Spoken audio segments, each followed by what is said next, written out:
Este es un podcast de RPP. Mi novela favorita. Una versión sonora de la esencia de las obras literarias patrimonio de la humanidad. Seleccionadas y presentadas por Mario Vargas Llosa. Les habla Mario Vargas Llosa. Quiero compartir con ustedes una de mis novelas favoritas. El fantasma de Canterville, de Oscar Wilde. En 1882, los aduaneros de Estados Unidos se quedaron sorprendidos con un joven viajero procedente de Inglaterra que lucía largos cabellos y una vestimenta rebuscada y excéntrica. Le preguntaron si tenía algo que declarar. «Nada, salvo mi genio», respondió.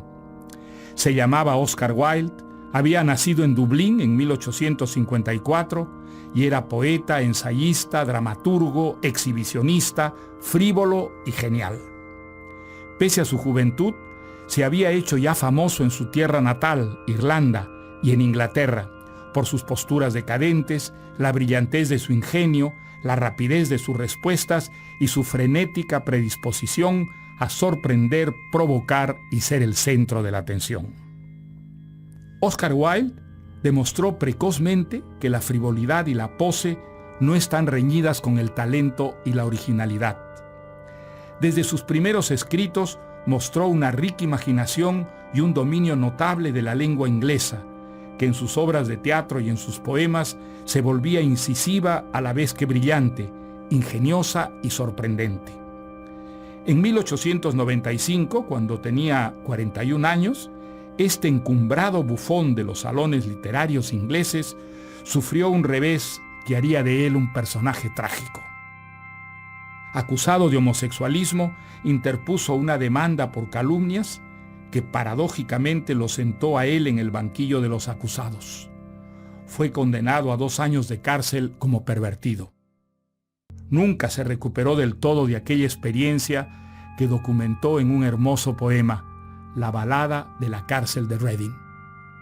Al salir de prisión, Oscar Wilde partió a París, donde pasaría los últimos 5 años de su vida.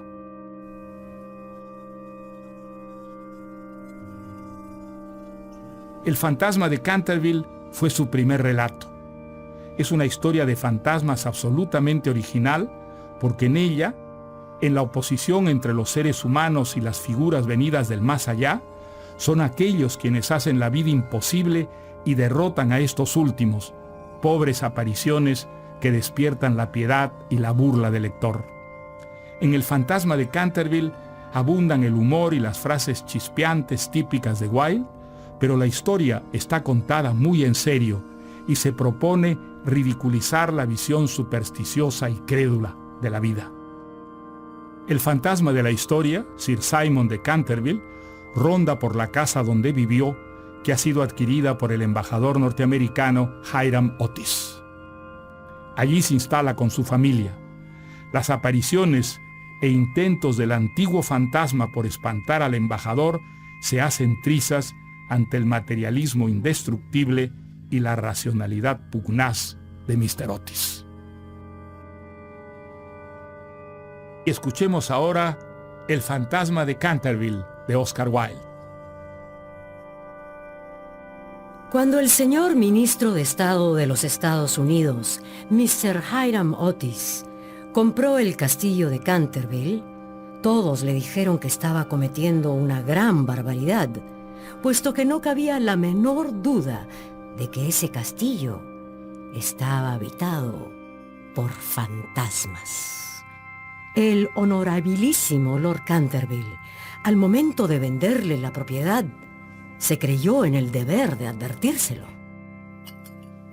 Incluso nosotros, Mr. Otis, nos hemos abstenido de vivir allí desde la época de mi tía abuela, la honorable duquesa de Bolton.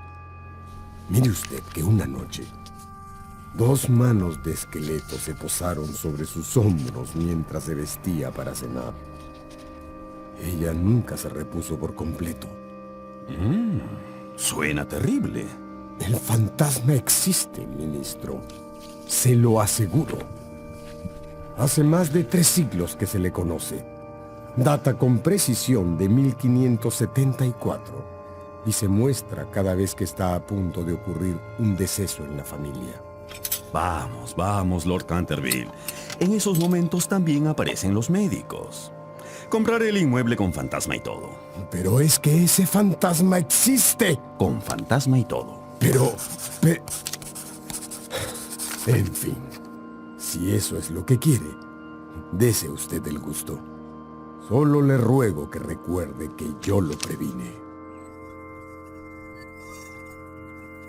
Unas semanas más tarde, el ministro Otis y su familia emprendieron viaje a Canterville. Al llegar, rápidas ardillas los espiaban desde lo más alto de los árboles y graciosos conejos silvestres corrían a través de los matorrales levantando sus rabitos. Pero ni bien entraron a la avenida Canterville, el cielo se cubrió de nubes negras. Este silencio es muy extraño. Parece que fuera a llover.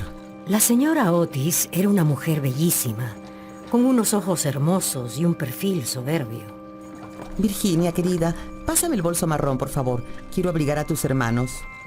No creo que haga falta, mamá. ¿Seguro que aclaren unos minutos más? Virginia, la hija de los Otis, era una muchachita de 16 años, esbelta, graciosa y con un bonito aire de despreocupación en sus grandes ojos azules. Mamá, ¿ya llegamos? Ya queremos llegar.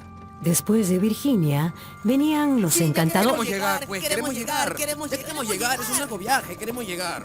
Los encantadores y terribles gemelos Otis.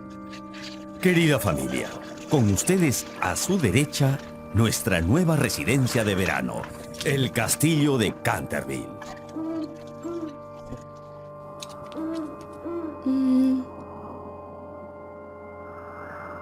¿No les parece un poquito lúgubre? ¿Lúgubre?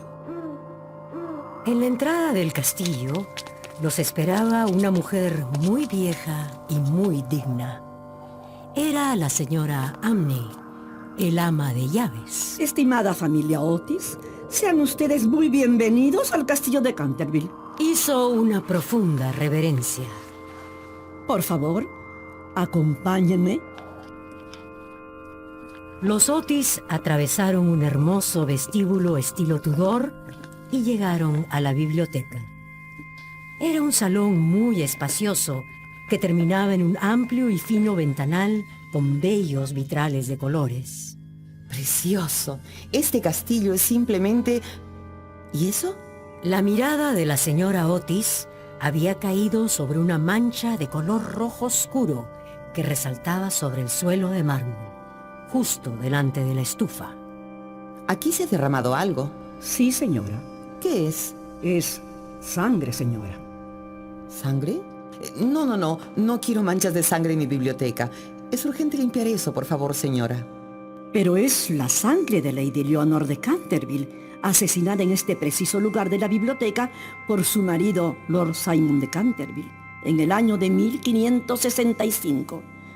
Simon la sobrevivió 9 años, desapareciendo de un momento a otro en circunstancias misteriosas.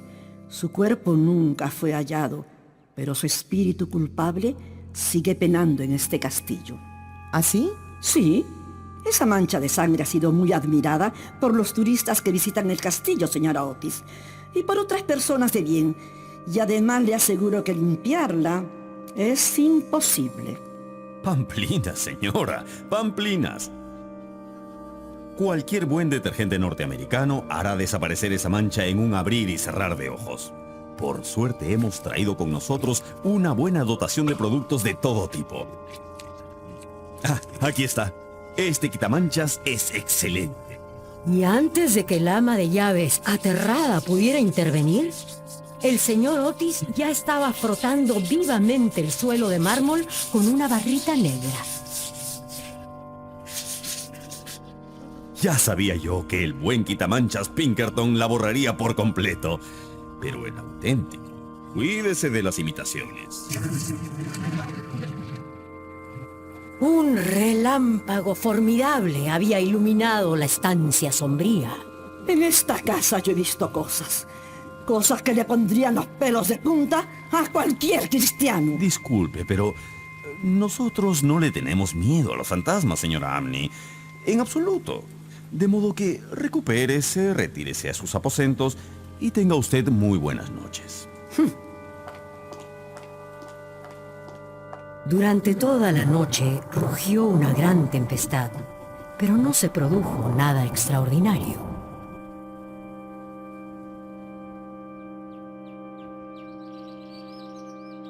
Y al día siguiente, mientras la familia Otis desayunaba... ¡Mamá! ¡La mancha ha vuelto a aparecer! ¿Otra vez? Mamá, todos los días aparece la mancha, ¿no? ¿Pero cómo? Yo la había limpiado bien. Esto es pero muy curioso. Imposible. Mi quitamanchas Pinkerton jamás ha fallado. Lo he probado con toda clase de manchas en todo tipo de superficies. Es el auténtico. En fin. Debe ser el fantasma. El ministro Otis eliminó nuevamente la mancha, pero al día siguiente volvió a aparecer en el mismo lugar.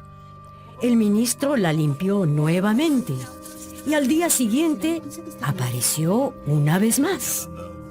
La familia se interesó muchísimo en el caso y los días pasaban y el señor Otis quitaba la mancha y ésta reaparecía, hasta que estuvo a punto de creer que había sido demasiado radical negando la existencia de los fantasmas, por lo menos la de los fantasmas ingleses. Por su parte, la señora Otis expresó su intención de afiliarse a la Sociedad Parapsicológica Inglesa. ¡Qué interesante! Una noche cualquiera, a la hora de la cena, la familia se encontró, como siempre, hablando de los típicos temas de conversación de los norteamericanos cultos de clase alta, como por ejemplo la superioridad de una actriz sobre alguna otra. Más expresiva que ella. No lo sé. Creo que estoy en desacuerdo, madre. A mí me parece que... La dificultad para encontrar maíz verde y galletas de trigo, incluso en las mejores casas inglesas. Un poquito, mamá. Queremos las de la casa. Queremos las de la casa. Queridos míos, hago lo posible, pero francamente... Y la dulzura del acento neoyorquino comparado con el dejo londinense. Ni buenas galletas. Y ese acento insoportable. Para nada se abordó el tema de lo sobrenatural, ni se hizo la menor alusión al fantasma de Lord Simon de Canterville. A las 11, la familia se retiró a sus habitaciones y a las 12:30 estaban apagadas todas las luces. La familia Otis dormía.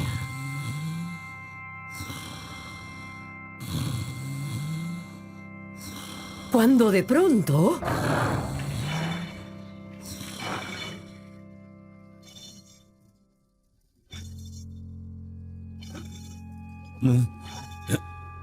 ¿Qué es eso? El ministro Otis se puso las zapatillas, buscó con cuidado en su tocador, tomó un frasquito alargado y luego abrió la puerta y salió al corredor. Frente a él, en el pálido claro de luna, un viejo de aspecto terrible lo estaba mirando. Sus ojos parecían carbones encendidos. Una larga cabellera gris caía en mechones revueltos sobre sus hombros. Sus ropas, de corte muy antiguo, estaban manchadas de sangre y hechas jirones. De sus muñecas y tobillos colgaban pesadas cadenas y grilletes oxidados. El ministro de Estado de los Estados Unidos, Mr. Otis, estaba frente al verdadero y muy existente fantasma de Canterville.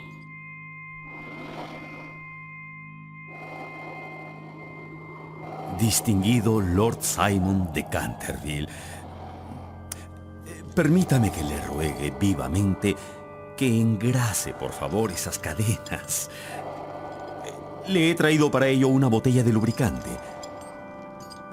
Es marca Tammany, un producto norteamericano muy bueno. Y es el auténtico. Yo desconfío de las imitaciones. Le aseguro que yo no le pediría algo tan personal si no fuera porque el ruido de sus cadenas no me deja dormir. Bien, voy a ponerle el aceite aquí. En fin, tendré un verdadero placer en proporcionarle más aceite si así lo desea. Buenas noches.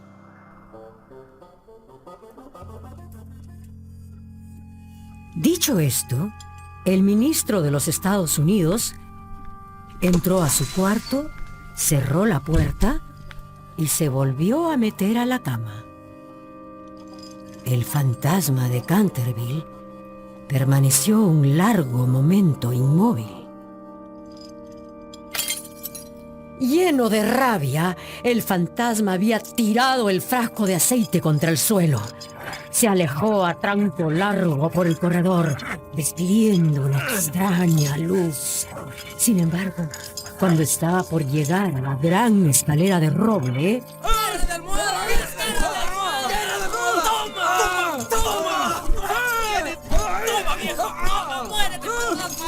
dos voluminosas almohadas se estrellaron 1, 2, 3, muchas veces sobre la cabeza del fantasma de Lord Simon de Canterville. Como no podía defenderse y no había tiempo que perder, rápidamente usó como medio de fuga la cuarta dimensión del espacio. Y simplemente... ¿Ah? ¿Dónde está? ¿Dónde está? ¿Dónde está? se desvaneció. En un cuarto secreto del inmenso castillo, el fantasma se sentó en su viejo sillón. Jamás en toda mi brillante carrera de 300 años he sido tan groseramente injuriado. Esto exige más sangre.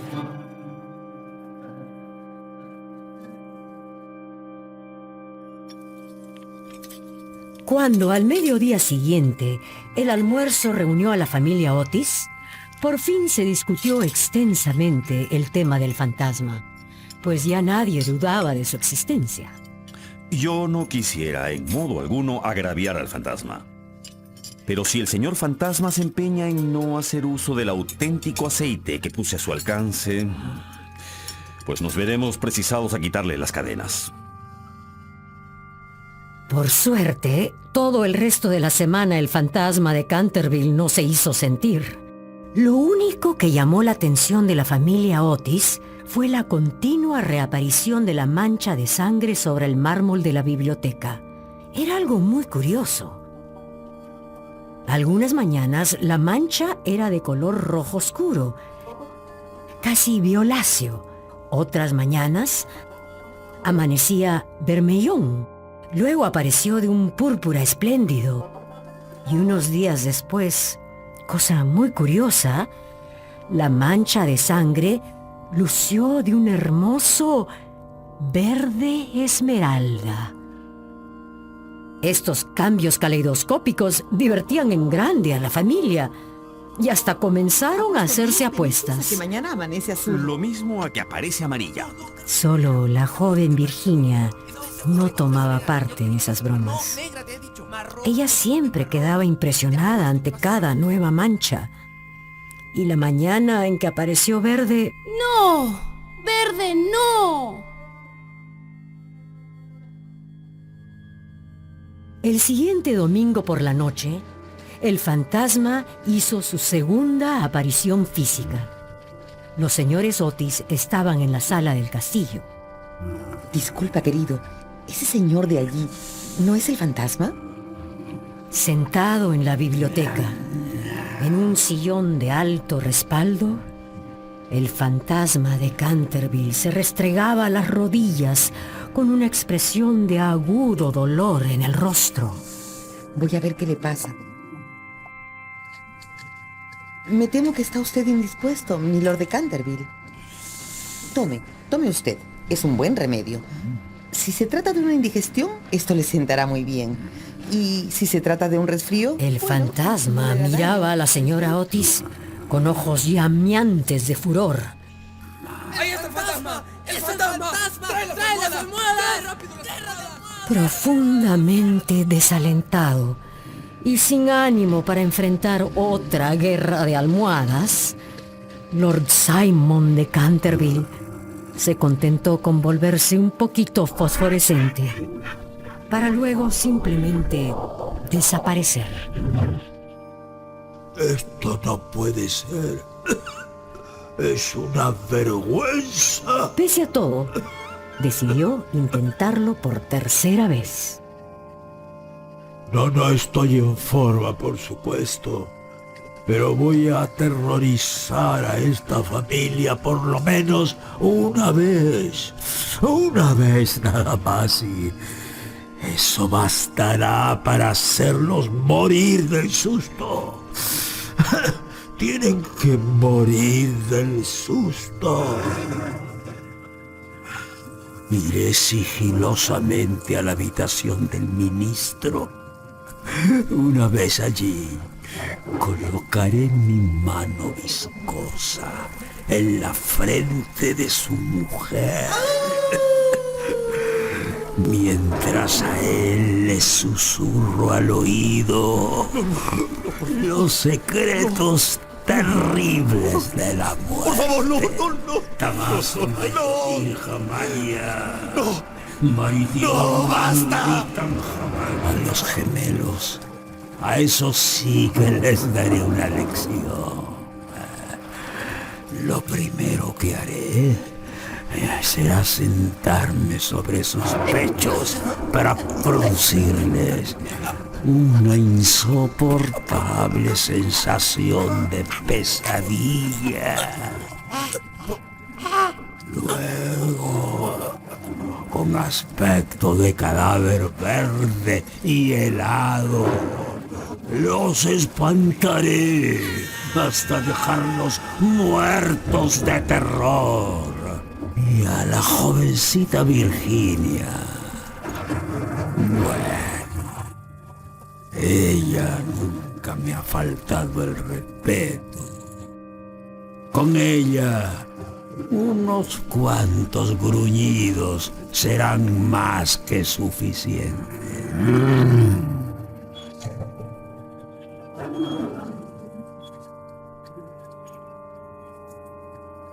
El fantasma de Canterville eligió para su reaparición el viernes 17 de agosto.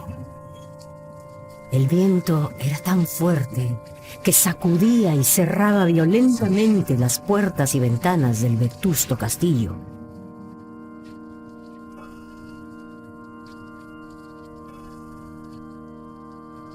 Al sonar las 12, el fantasma se puso en camino.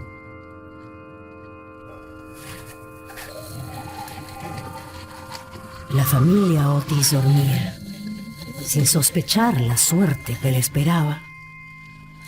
El fantasma de Canterville comprendió que el momento había llegado, cuando de pronto el fantasma retrocedió paso a paso, escondiendo su cara lívida entre sus largas y huesudas manos. Frente a él estaba parado un horrible espectro, una aparición terrible, tan quieta como una estatua, tan monstruosa como la pesadilla de un orate. La cabeza de aquel espectro era calva y reluciente. Por los ojos le brotaban oleadas de una luz escarlata y una vestidura horrible envolvía con su nieve seca y silenciosa aquella aparición gigantesca. Y sobre el pecho llevaba colgado un cartel con una inscripción en caracteres extraños y muy antiguos. No. Regresó a todo correr a su habitación, donde acabó desplomándose sobre su catre, tapándose la cabeza con las sábanas. Pero poco a poco fue pasando el susto. Y al cabo de varias horas de pensar y pensar... Un pacto entre fantasmas. ¿Cómo no se me ha ocurrido antes? Con la ayuda de este colega, acabaré con esos odiosos gemelos y sus incrédulos padres. Pero cuando nuestro fantasma volvió al lugar donde había encontrado al espectro, se halló en presencia de un espectáculo aún más terrible. ¿Pero qué pasó?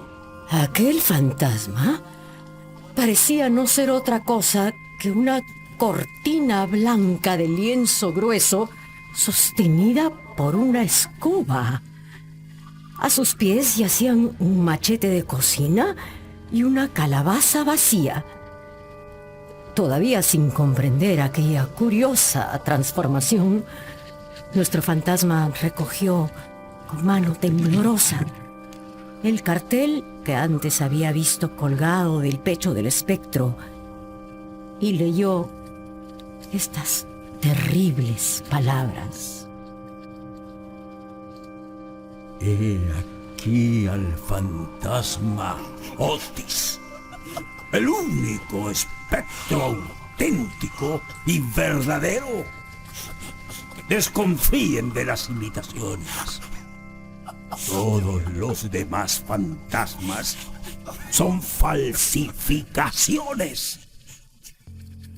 La triste verdad, en toda su espantosa dimensión, se le reveló a nuestro fantasma como un relámpago.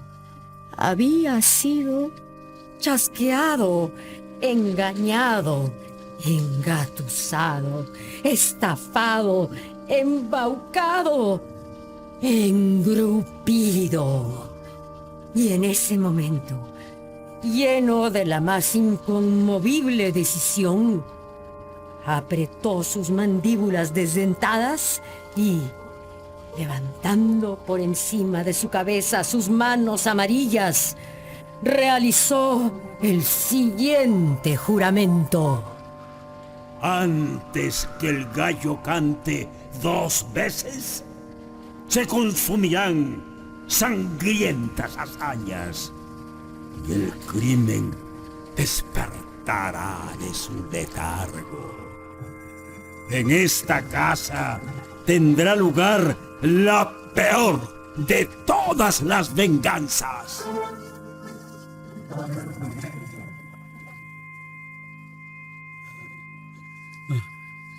El fantasma, de regreso en su guarida, comenzó a sentirse muy débil y cansado. Todo el día siguiente se sintió igual. No salió de su habitación en 5 días. Eso, por supuesto, significó hacer una dolorosa concesión en lo relativo a la reposición de la mancha de sangre del piso de la biblioteca. Si los Otis no la quieren, pues no la merecen. Por ese entonces, lo único que el fantasma cumplió como deber ineludible fue mostrarse en el corredor una vez por semana, los sábados, y murmurar incoherencias por la gran ventana ojival del segundo piso el primero y el tercer miércoles de cada mes. Eso era lo menos que podía hacer. Alonso. Así pues, los 3 sábados siguientes atravesó el corredor, como de costumbre, entre las 12 de la noche y las 3 de la madrugada. Pero ahora, tomando todas las precauciones posibles para no ser visto ni oído. ¡Demonios! Pero los gemelos lo seguían molestando. ¡Malditos gemelos! El 19 de septiembre, nuestro fantasma recibió el golpe de gracia. Había bajado por la escalera hasta la espaciosa biblioteca para verificar si acaso algo quedaba de la mancha de sangre renovable, cuando se abalanzaron sobre él dos siluetas siniestras. Lleno de pánico, se precipitó hacia la escalera, donde se encontró frente a frente con el ministro Otis, que lo esperaba armado con la regadera del jardín. Empapado de pies a cabeza, acorralado y en estado de pánico, el fantasma se vio reducido a hacerse humo. Y por fin volvió, maltrecho, sucio y deprimidísimo, hasta sus habitaciones de siempre. Ahora sí lo asustamos de muerte. Desde aquella noche, los Otis no volvieron a ver al fantasma de Canterville. Los gemelos se quedaron muchas veces al acecho para sorprenderlo. Pusieron 1000 trampas y tretas para encontrarlo.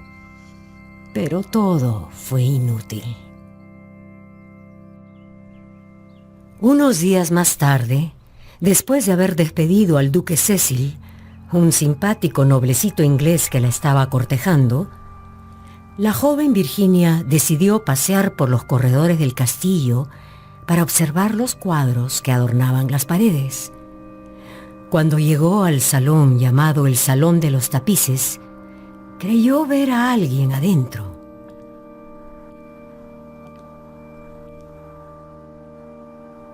Señor de Canterville. ¿Ah? Quiero decirle que siento mucho todo lo que ha sufrido. Por suerte mis hermanos regresan mañana al colegio, así que si usted se porta bien, ya nadie más lo atormentará.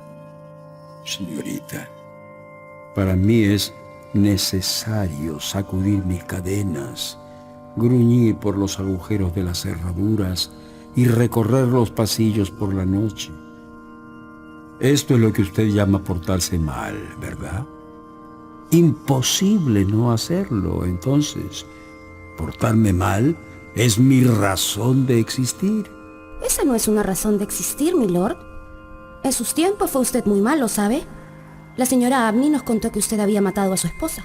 Sí, lo reconozco, eso hice. Pero eso es un asunto de familia, un asunto privado. Nadie tiene por qué meterse en ese asunto. Es muy feo matar a su propia esposa, ¿sabe usted? Cómo odio la barata severidad de la ética abstracta. Mi mujer era feísima.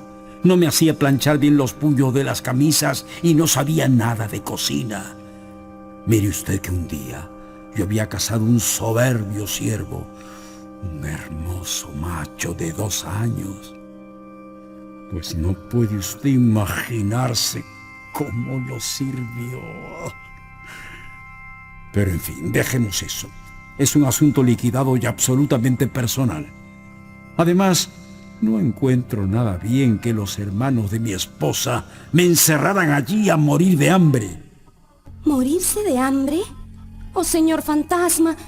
Lord Simon, quiero decir. ¿Tiene usted hambre? Le preparo un sándwich. No, gracias. En mi estado uno ya no come. Pero igual el gesto es amabilísimo de su parte.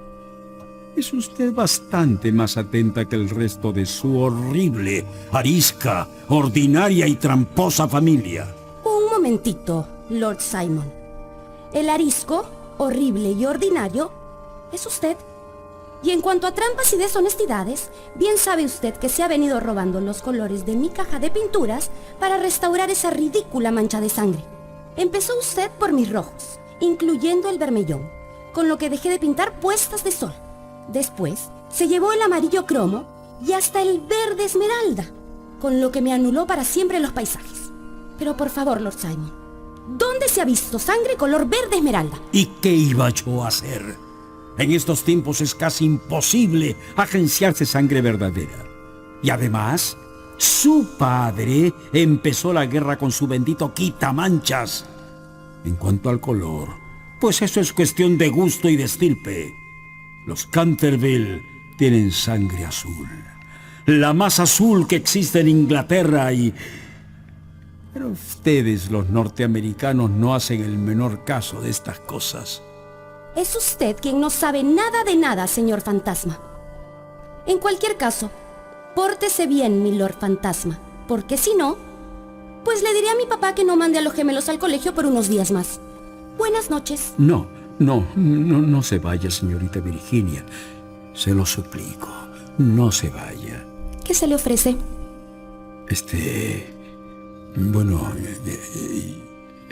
Estoy tan solo y soy tan infeliz que no sé qué hacer. Quisiera dormir y no puedo. ¿No tiene usted más que meterse a la cama y apagar la luz? Imposible, señorita. Hace 300 años que no duermo.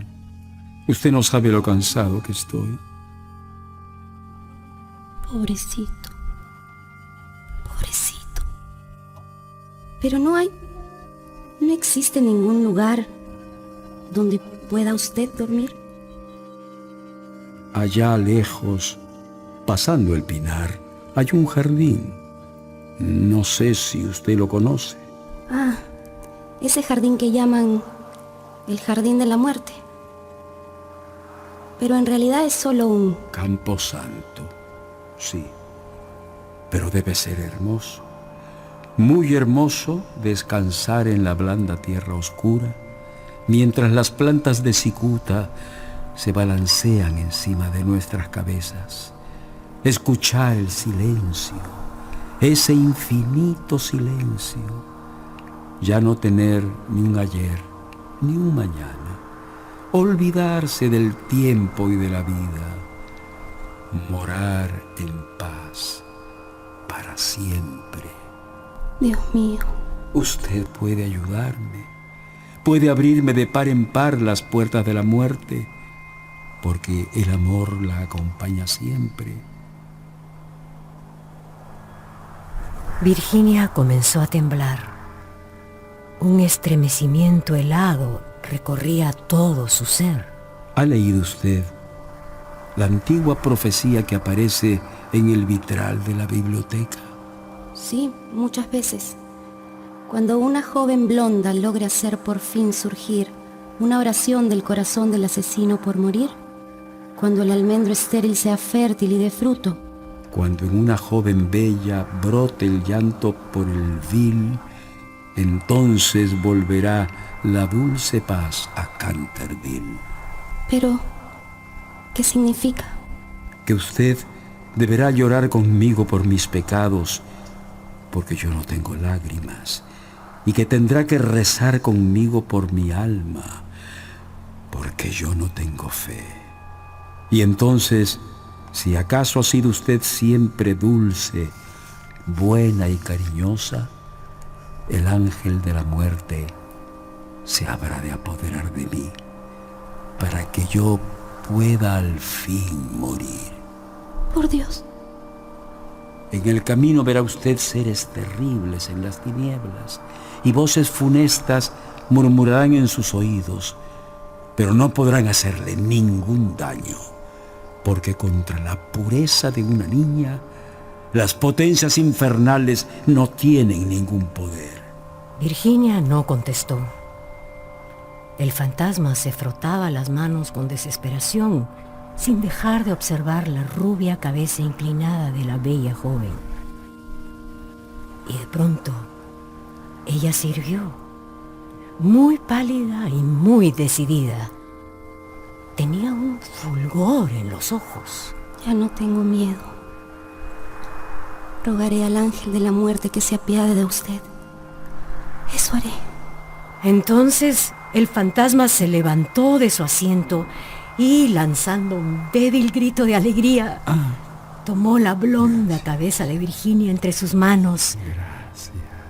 Y con una gentileza que recordaba tiempos antiguos, la besó en la frente. Sus dedos estaban fríos como el hielo y sus labios abrasaban como el fuego. Virginia no sabía qué le esperaba, pero no flaqueó ni sintió miedo y se puso en camino, guiada por la mano del fantasma. No tengas miedo, Virginia. Confía en la pureza de tu corazón. El fantasma guió a Virginia a través de la sombría habitación. Sobre un tapiz verde oscuro se veían bordados unos pequeños cazadores. Soplaban sus cuernos adornados de flecos y con sus pequeñas manos le hacían gestos a Virginia, urgiéndola a que retrocediera.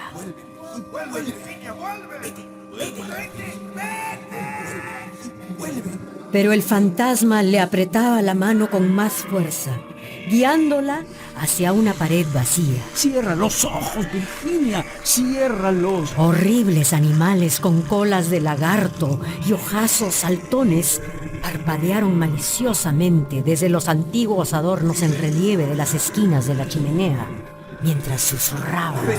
¡No vayas con él! ¡No lo hagas! ¡Detente! ¡Detente! El fantasma apresuró el paso y Virginia cerró los ojos, dejándose llevar de la mano. Cuando por fin los abrió, estaban al final de la gran habitación. Virginia vio disiparse la pared muy lentamente, como si fuera una neblina, y vio abrirse una negra, negrísima caverna. Un áspero y helado viento los azotó. Vamos, Virginia. Deprisa, deprisa, Virginia. Deprisa, vamos, por favor, Virginia, deprisa. Entraron al agujero negro.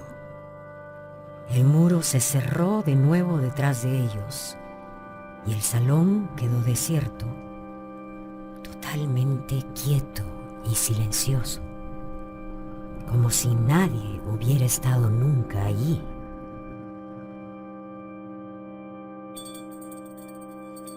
Unos minutos después, sonó la campana para el té de las 5 y Virginia no bajó. La señora Otis envió a uno de los criados a buscarla. Por favor, avísale que el té ya está servido. Como la muchacha tenía la costumbre de ir todas las tardes al jardín a recoger flores para la cena, la señora Otis no se inquietó en lo más mínimo. Pero sonaron las 6 y Virginia no aparecía. Entonces su madre se sintió seriamente intranquila y envió a los gemelos en su búsqueda, mientras ella y su marido recorrían todas las habitaciones de la casa. No está, mamá. No está por ninguna parte, mamá. ¿Dónde puede estar? ¿Ya vieron los jardines de hortensias? No está, mamá. No está, papá. ¿No la han visto?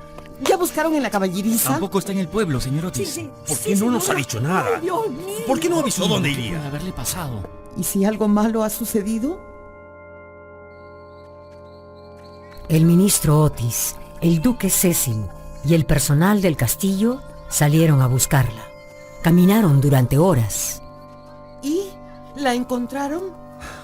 No, querida. No está. La pobre señora estaba recostada sobre un sofá de la biblioteca, mientras la vieja ama de llaves le humedecía la frente con agua de colonia. La cena fue tristísima. Hasta los gemelos estaban consternados, pues querían mucho a su hermana. El ministro Otis había dado aviso a Scotland Yard y al día siguiente vendrían detectives a buscarla. ¿Crees que la pueden encontrar, papá? Sí, hijos. La vamos a encontrar. Y ahora a la cama, ¿sí? Pero en el preciso momento en que salían del comedor, un trueno formidable estremeció la casa. Un cuadro se descolgó bruscamente en lo más alto de la escalera y desde allí, muy pálida, casi blanca, emergió Virginia. Traía un cofrecito entre las manos. Hija mía. La señora Otis la estrechó contra su pecho y los gemelos ejecutaron una danza de guerra de indios salvajes. El apuesto duque Cecil, que había ayudado en la intensa búsqueda, le dijo: Tu padre y yo hemos registrado toda la comarca en busca tuya. Y tu madre ha estado a punto de morirse de espanto, querida. ¿Dónde estuviste, hija? ¿Estás bien? Estaba con el fantasma, papá. ¿Qué dices? Lord Canterville ha muerto. Es necesario que vayan a verlo. En vida fue muy malo, pero se arrepintió sinceramente de todo lo que había hecho. Antes de morir me dio este cofrecito. Contiene unas joyas muy lindas. Todos contemplaban a Virginia, mudos y aterrados por su aire solemne y serio. Enseguida ella, dando media vuelta, los guió a través del agujero de la pared del salón de los tapices. No tengan miedo, por aquí. Todos bajaron por un túnel extraño hasta alcanzar un corredor secreto. Esto es escalofriante. Por fin llegaron a una gran puerta de roble erizada de fuertes clavos. Virginia la tocó y la puerta giró sobre sí misma. Entraron a una habitación estrecha y baja, de techo abovedado y con una pequeña ventana. Vieron una gran argolla de hierro empotrada en el muro, a la cual estaba encadenado un largo esqueleto que yacía extendido sobre las baldosas. Mamá, ¿es el cuerpo del fantasma? ¿El fantasma? ¿Es él? El esqueleto parecía estar estirando sus dedos hacia un plato y un cántaro que estaban sobre el suelo, fuera de su alcance. Virginia se arrodilló junto a él y se puso a rezar, mientras su familia contemplaba con asombro los restos de esa horrible y antigua tragedia. Miren, miren por la ventana. El antiguo almendro ha florecido. Dios lo ha perdonado entonces. Cuando el almendro estéril sea fértil y dé fruto, Dios lo ha perdonado. Eres un ángel.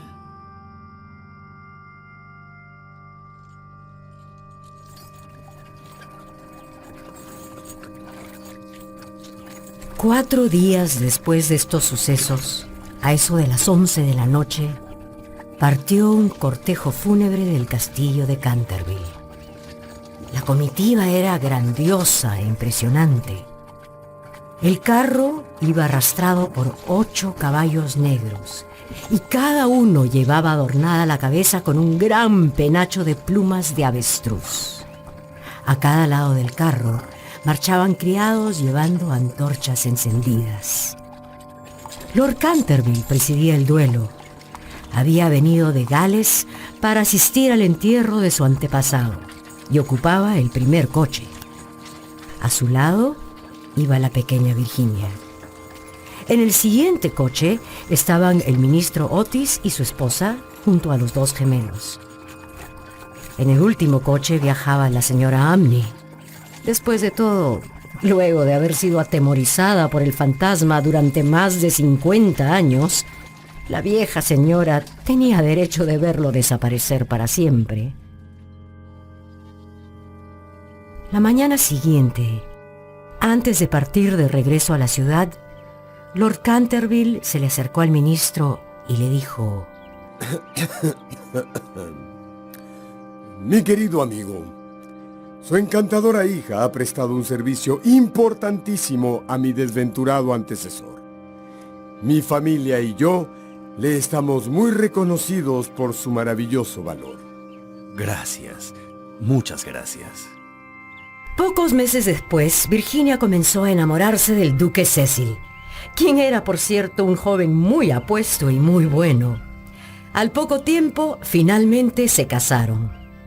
De regreso de su luna de miel, Virginia y su marido, con sus padres y sus hermanos, fueron a dar una vuelta por el solitario cementerio próximo al Pinar.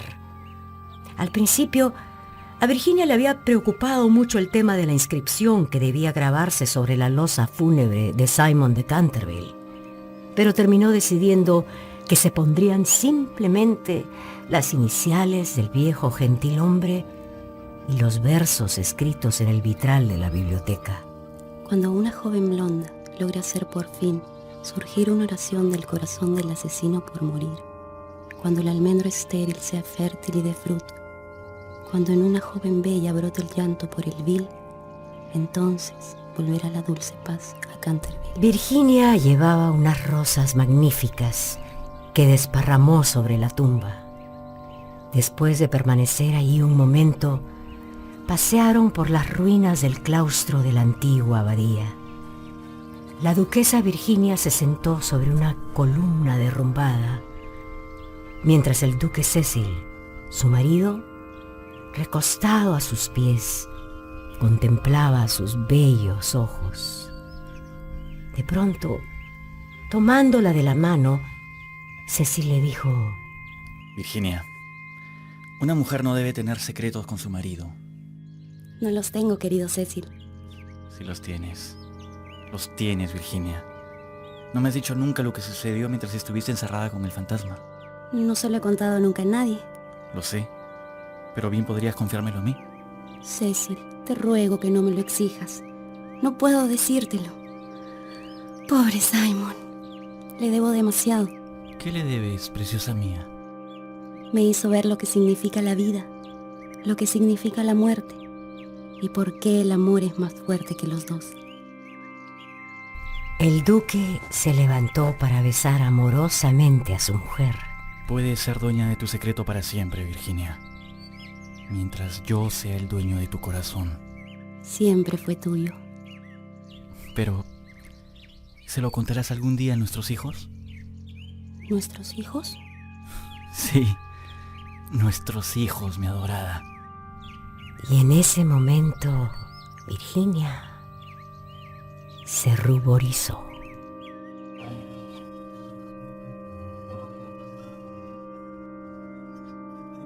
Hemos escuchado El fantasma de Canterville, una de mis novelas favoritas. Estuvo con ustedes Mario Vargas Llosa.